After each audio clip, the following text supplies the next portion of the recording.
بسم الله الرحمن الرحيم. السلام عليكم ورحمة الله وبركاته. كلنتي وعن أصحابتي ويوتيوب كيني ويوتيوب بنالكيني وولاشينا آمنة سودوادا مركلة سيدا مقالدي هلا وكسو دعوتين بو البرنامج كان بربارد عروض تقيبتي سيكليتو ولاشينا ديقا علي معنا كسو دوينو بل ديقا ما تحاربنا إنا نوغا هذا الشيء قبلها inta badan gabdhaheena Soomaaliyeed waxaa haysta problem dhibaatooyin markay soo gaaraan da'da teenager-ka ilaa xilliga mustaqbalka samaysanayaan marka ugu horeysa ku soo dhawow YouTube channel-ka. Assalaamu calaykum waraxmatullaahi wabarakaatu. Waan ku dhawahay channel-ka Amina. Waxaan leeyahay waan dhawahay barnaamijkan daa hore u sii galo. Runtii horta su-aasha is weydiinaysa waxaa waaye سؤال أو مهم هواي سببته قبلها وحواي نرشة متقانا بالشدة دور وينك كجيران especially بالشدة الصومالية قبلها دور وينك عياران لكن وحاول مليس مركز تي قبل هنا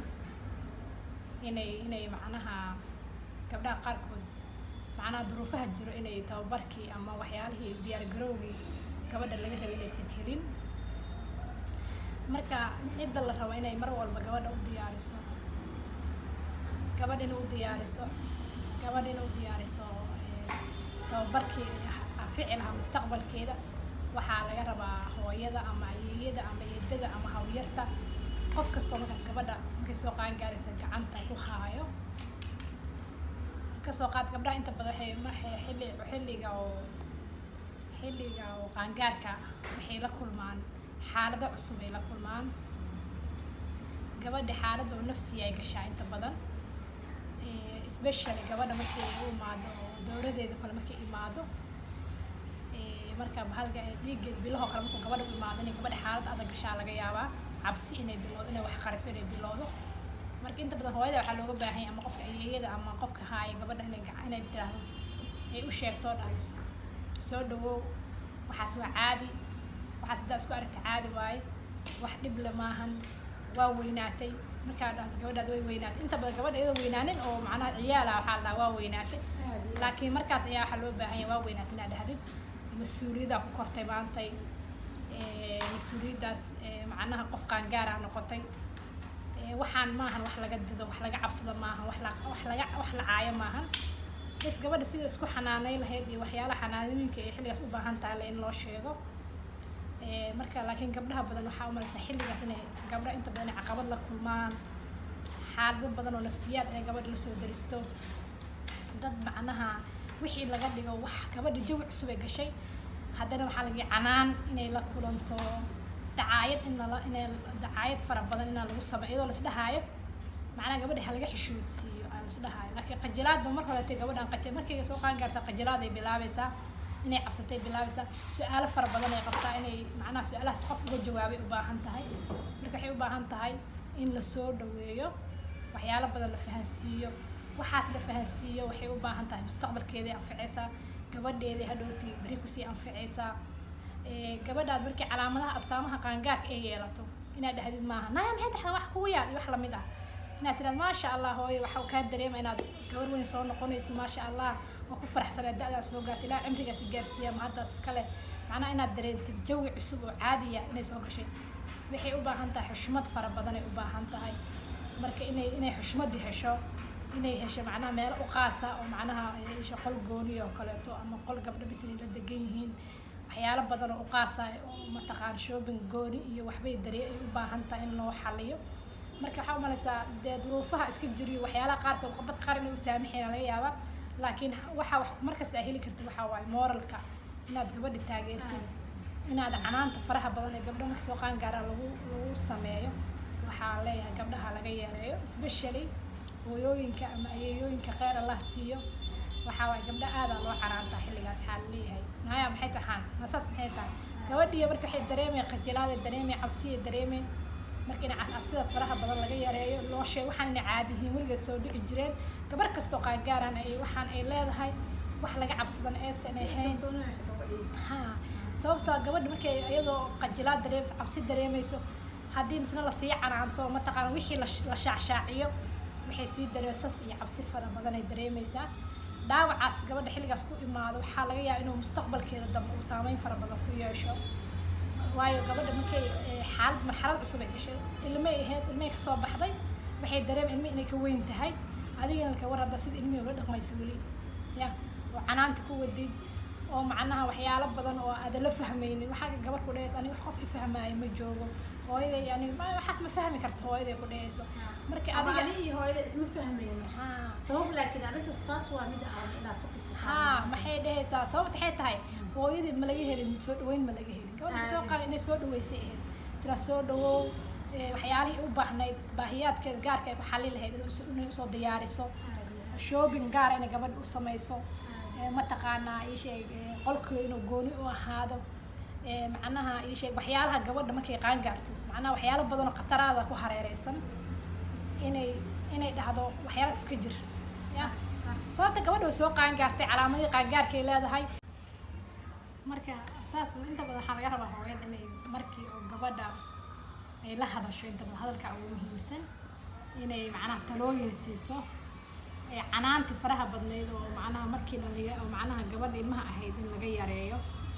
oo loo arko gabadh inay gabar weyn tahay xataa qalalaadka markay gasho inaad meel dadka maqlayn inaad la fadhiisatid si degan wax ugu sheegtid sababta qofkaan waa qofku fahmaayo xilligaan uma baahna canaan wuxuu u baahan yahay la talin iyo toosin u baahan yahay wuxuu u baahan yahay tababar iyo sahay uu sii qaato noloshiisa inta ka dhiman sababta gabadhaada wixii markaan waxaan ka dambeeya iyadaa waxay noqonaysaa qof mas-uul ah inay guursataa laga yaabaa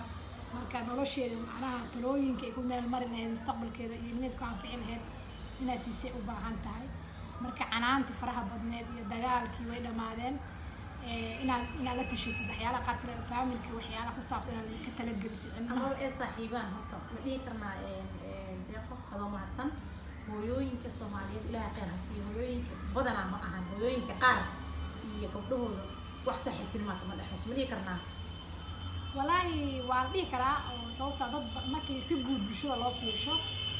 gabdhaha sida loola tacaamulo macnaha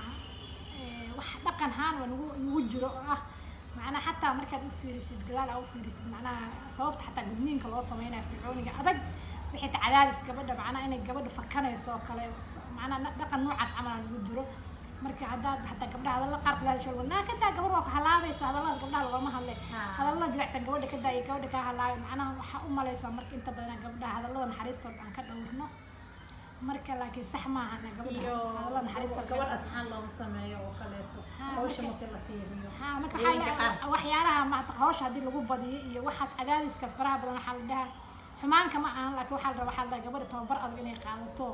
gabar adag ay noqoto laakiin gabdhaha qaarkood dadka isku qalbi maahan dadka qaar badan markay culayskaas faraha badan ay arkaan waxaa la nolosha dhanba inay ka quustaanba ya gabadha ay dhahaysa maxaa u guursanaa haddaa guursado hoosh gurigeena kaleto mid ah ay sugaysa iyo shaqadii ay sugaysa maxaan ku falaa guur maxaama rabaaba banaankaygaa iska rabaayo kuleeyahay culays ima rabi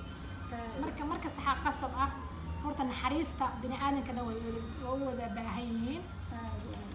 marka waxaa xadiisaa jiro oo dhahaayo ma jiro macnaha shay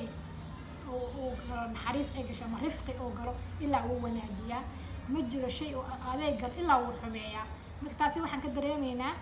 in shayga haddii qalafsanaan iyo macna cunfi lagu wado shay qalafsanaa soo baxaaya haddii naxariis iyo kalgacayl iyo mataqaan soo dhaweyn haddii la geliyana inuu shay wanaagsan soo baxaayo meelaasaa ka baranaynaa marka waxaan dhihi lahaa dhaqankii adkaa iyo duruufaha hadda lagu jiro iyo jawiga meesha uu maraayo iyo caalamka hadda aan ku noolnahay runtii caalam adag waaye ilmihii wuxuu u daawanaa fideola u daawanaa macnaha bulshooyinka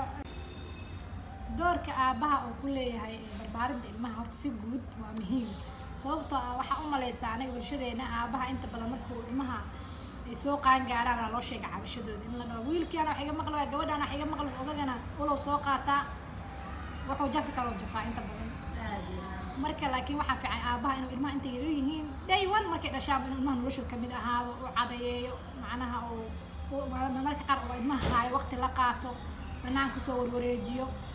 xilliyo waxaa jira munaasab ah oo ilmaha qasab ay tahay aabaha inuu bajoogo sida munaasabadaha ciidda munaasabadaha farxadda oo dhan dhalashadooda oo kaleeto xilligay iskuulka macnaha ii sheegay imtixaanaad galayaan oo kaleeto xilliga mataqaana imtixaanaadka natiijadooda lasoo bandhigayo oo kaleeto ilmaha hadday kaalmo galaan oo kaleeto qasab waxaa waaye inuu waalidka inuu joogo especially hooyada maadaama maalin kasta lama caamilayso hadduu aabo maanta iskuulka soo booqdo iyo hadduu hooyo soo booqdo wallaahi waxaa ku dhaha farqi badana u dhexeeyo waalidiinta qaar ma fahansano laakiin marka waxaa fiican ilmaha inuu noloshooda kamid ahaado waalidka oo markasta aabaha ilmaha oo macnaa xiriir fiican la lahaado haa ilmaha haddii kasoo qaad gabadha oo kaleeto markay mataqaana yar tahay aabaha aaday ugu xiran tahay sababtoo ah waa laba mataqaanaa oo iska soo horjeedaan macnaha laba iyo dhadiga keliya samahan marka xalka waxaa la dhahaa gabadha waxay kasii sahansataa aabaheeda waxay kasii qaadataa ninka ay guursan doonto aabaheed nin kasta ay shukaansa waxay ka fiirsa astaamihii aabaheeda ka fiirisa hadduu aaba wanaagsan yahay waxay jeclataa lamaano noocaasa inay doorato hadduu aaba waxoogaa kasoo qalafsan oo yahana macnaa calaamada aabaheeda iska eegtaa inay ku leeyahay ninkaas si uga feejignaato marka waa muhiim inay gabadhiisa iyo aabaha gabadha aad u aaba jecelay xaqiiqatan waxaa waaye aabaha inuu gabadha nolosheeda uu qayb ka ahaado waxa aabaha uu dhaho mar kasto amarka xaafadda daa markuu aabaha amar bixiyo inta badan waxaa hirgelay gabadha si gabadha mataqaana ay credit u hesho ya riboodyada xaafadda ka dhacaa inta badan gabdhaha soo tabiyaan qof koobaad riboodka bixinaayo waayo marka waxaa muhiim waaye mar kasto inay aabaha iyo gabadha ay calaaqaadkooda u wanaagsanaado waxaa fiican gabadha markay soo qaan gaarto oo kaleeto maadaama asiga uu aabaha uu yahay booska ninka uu taagan yahay talooyin uu siiyo sababta ragga wuu yaqaanaa marka hooy aaba gabar weynaa noqotay markaan macnaha kolley magaalada ku jirtaaye waxyaalahaas camal iska jir noocayaashaas camal saas camal haddii lagula hadlo khatartaas noocaas kuu soo socoto macnaha wax yaroo mataqaanaa hordhaca inuu soo siiyo macnaha waxyaalaha meelaha khatarta uga imaado farta ku fiiqo sababta asagaa nina oo suuq ku jiro oo yaqaano macnaha waxyaalaha mataqaana nimanka ay sameeyaan marka muhiim waaye gabadha markay qaangaar tahay inay aabaheeda iyada xalaaqaadkeeda uu wanaagsan yahay marka la isku daro marka xiriirka aabaha oo iyo kan la socoshada gabadhiisa ula socdo iyo kalsoonidii hooyada ee ku beerta gabadheeda meeshaas wax wanaagsan ka soo baxaaya si wanaagsan safety gabadha ku jiro dhig karnaa gabadha waxa ku jiro gabadha markay macnaha waxay la mid tahay shimbir oo laba baal la mid tahay haddii labadu waa dhinacyasha ka taagan yihiin oo labadooda macnaha kalsoonida ay haysato laakiin haddii macnaha kalsooni aysan haysanin shimbir garab jaban waaye markasta horta gabadha ama hooyada si kasto ay tahay waxaa u malaysaa inta badan gabdhuhu markay soo qaan gaaraan hooyada iskaga soo xirmadaan oo hadda marka xiriir fiican ka dhaxayn markasta meel kuu dhaanta camal ma lahan isdhaada laakiin markay kalsooni fiican hooyada ka haysato aabahana ka haysato kalsooni fiican macnaha gabadha si fiican u dhiiran tahay hataa inta badan gabdhaha macnaha aabahoodii hooyada ku kalsoon iskuulaadkii markii la joogo waa laga yaqaanaa iyo goobaha waxbarasho aad uga muuqdaan tartamada aad uga muuqdaan sababta waxa waaye qof macnaha awood haysto la riixaayo kasoo qaad cunugaaga maanta banoon dheer haddaan intaa imaado garoonka uu kaa dhex arko macnaha xataa goolasha ugu badan inuu yeeshaa laga yaabo marka qasab waaye mar kasta inuu waalidka ilmaha dhinac taagnaado maasha allah waa talo fiican waxaan soo gaarnay gabagabada barnaamijka anagoo mawduucyo badan kusoo doono doona haddii ilaah yiraahdo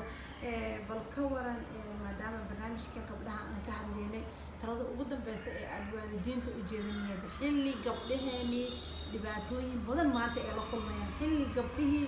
iyagoon guur gaarin jirkooda daraagis lagu durahayo dhibaatooyin badan loo geysanayo muqaadaraad la baraayo waxbarashada laga fasahaadinayo kaladada jirkooda waxyaabo badan maxaa kula talinaya waalidiinta waxaan kula talinayaa waalidiinta inay ku dadaalaan ilmahooda mar kasto ay xiriirka ilmaha leeyahay aad u wanaajiyaan taasaa